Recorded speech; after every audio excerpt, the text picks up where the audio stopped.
النرويجي هالاند مهاجم نادي مانشستر سيتي 4 منتخبات لنيل لقب بطولة كأس العالم 2022 المقرر إقامتها في قطر بين شهرين نوفمبر تشرين الثاني وديسمبر كانون الأول.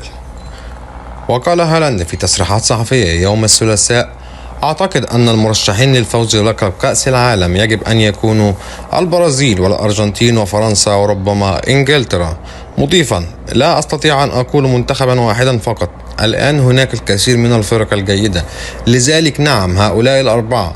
وأضاف المهاجم النرويجي: كنت أتمنى اللعب في كأس العالم بالطبع، لكن هذا هو الواقع، الآن أنا لست كذلك.